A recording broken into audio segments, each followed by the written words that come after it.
ऐसा ना हो श्याम उनके लिया दिया खेका आएगा हो बाबा मन के बना परवाओ। साहित्य तथा संगीत का अद्भुत संग्रहालय है, जहाँ प्रकृति ने अपना अक्षय भंडार खोल दिया है। एक दो नहीं, दर्जनों गिरिराज वीर भूमि के भाल बने बादलों के साथ अटखेलियां करते हैं। प्रकाश पुंज रवि की रश्मियां घटाओं के मध्य से झांककर चंदेलों की राजनीतिक राजधानी को अपने आगोश में लेने के लिए उतावली रहती है।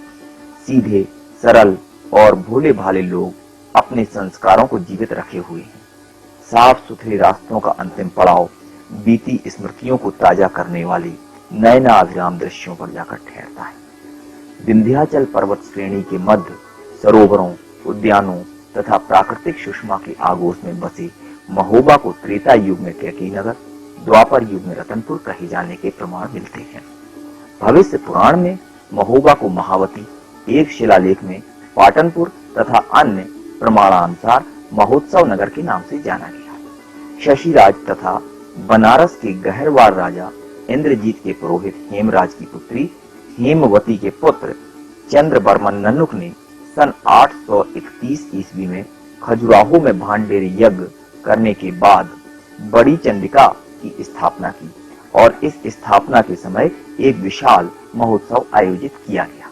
तभी से इस नगर को चंदेलों की राजधानी होने का गौरव प्राप्त हुआ। महिषासुरमर्दिनी बड़ी चंडिका के नाम से श्रद्धा का केंद्र जहां स्थापित हुआ, वहां पर मनौतियां मानने तथा अभिलाषाएं पूरी करने के लिए आए आस्थावानों की भीड़ लगी रहती है। धर्मपरायण क्षेत्रवासियों को छोटी चंडिका देवी पर भी पूरा विश्वास है। विशाल परकोटे से बने यह भव्य मंदिर मां दुर्गा की भव्य मूर्ति के साथ बहुत ही लोगों को आकर्षित करने वाला रमणीक स्थल है। साधना क्षेत्र में यह स्थान अतीत काल से प्रसिद्ध रहा। गुरु गोरखनाथ की तपस्थली आज भी इस पहाड़ पर लोगों को आमंत्रित करती है। इसी पर्वत पर दूसरी ओर भगवान शिव की रौद्र रूप में स्थापित तांडव नृत्य को प्रदर्शित करती 15 फुट ऊंची प्रतिमा चंदेल वंश के 8वें नरेश धिंग द्वारा 10वीं शताब्दी में निर्मित कराई गई थी, जिसका उल्लेख अनेक इतिहासवेत्ताओं ने किया है। पाषाण शिल्प की जीवंत चित्रकारी को मदन सागर के टापू पर खखरा मठ के रूप में स्थापित किया गया। चंदेल वंशीय मदन वर्मन ने अपने शासनकाल में एक विशाल टापू पर 103 फुट ऊंची वास्तुकला की स्मारक निर्मित कराई। दक्षिण भारत में काकरा आरती का प्रचलन शिव पूजा विधान में होता है। काकरा मठ के रूप में प्रचलित स्मारक कालांतर में खखरा मठ बन गई। उच्च गर्भगृह, अंतराल, महामंडप, अर्धमंडप, बारादरी, उच्च प्रवेश द्वार की नक्काशी खजुराहो शिल्प की पराकाष्ठा के रूप में परिभाषित होती रही। सन 1934 ईस्वी के भूचाल में इसका कुछ भाग क्षतिग्रस्त हो गया था। सन 890 में यहाँ के प्रभावशाली नरेश राहिल देव बर्मन ने राहिल सागर पर ग्रेनाइट चट्टानों से पंचायतन शैली में सूर्य मंदिर का निर्माण करवाए। गर्भगृह में पूर्वोन्मुख भगवान सूर्यदेव तथा चारों कोनों में शिव, गणेश, शक्ति और विष्णु की प्रतिमाएं स्थापित कराई गई। मंदिर के बहुकोणीय गुंबज, वृत्ताकार चादुरी, प्रवेश द्वार का भव्य गलियारा तथा कठोर पाषाण पर सुकोमल भावनाओं का चित्रण स्मारक की ओर कला प्रेमियों को सहज ही आकर्षित कर देता है। कुतुबुद्दीन ऐबक ने इस स्मारक को ध्वस्त करने का प्रयास किया था। उस समय ग्रामीणों ने सुरक्षा की दृष्टि से अनेक दुर्लभ मूर्तियों को जमीन में दबा दिया। शेष बची कलाकृतियां एवं देव प्रतिमाएं आक्रांता के आगोश तले खंडित होकर रह गई। श्रद्धा, आस्था और धार्मिक मनोभूमि के चंदेल राजाओं ने मंदिरों, मठों तथा धार्मिक स्थापनाओं के अलावा आध्यात्मिक कृत्यों से हटकर सामाजिक व्यवस्था से जुड़े अनेक पक्षों को विकसित किया। महाराज विजयपाल ने सन 1040 ईस्वी में 4 किलोमीटर परिधि का विशाल सरोवर निर्मित कराया। इसे विजय सागर पक्षी विहार के रूप में जिला प्रशासन द्वारा विकसित किया गया है। यूं तो यहाँ पर सूर्य अस्त का दृश्य देखने के लिए दूर दूर से पर्यटक आते हैं, किंतु जब आधुनिक नूपुरों की गूंज विजय सागर के तट पर झंकृत होती है तो दर्शकों की भारी भीड़ उमड़ना स्वाभाविक है।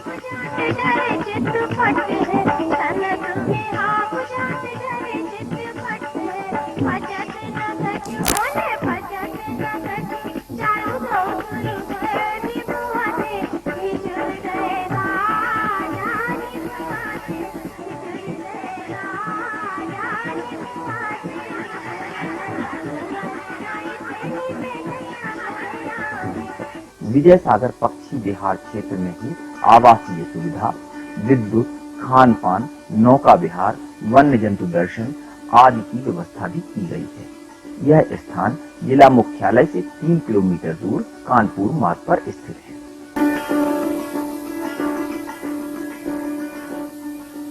अब पुरातात्विक संपदा को बटोरने, संजोने तथा संग्रहित करने की गरज से आल्हा महोत्सव का आयोजन प्रतिवर्ष किया जाता है। महोत्सव में ख्याति प्राप्त कलाकारों के साथ क्षेत्रीय प्रतिभाओं को मंच प्राप्त होने से उनकी क्षमताओं में विकास होना स्वाभाविक ही है।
महाराज एक बात और कहिए, क्या बात है कि जब तक मैं जिंदा हूँ तब तक मैं महोबा की ओर नहीं बढ़ने दूंगा। महाराज ये चुनौती दी है उसने, इसके बारे युद्ध के लिए तैयार है नरखान। जी महाराज, वो युद्ध के लिए तैयार है, हमें युद्ध करना पड़ेगा। बुंदेली कलाकारों की स्थापित कलाकारों के साथ मंचीय प्रस्तुति दर्शकों द्वारा सराही गई।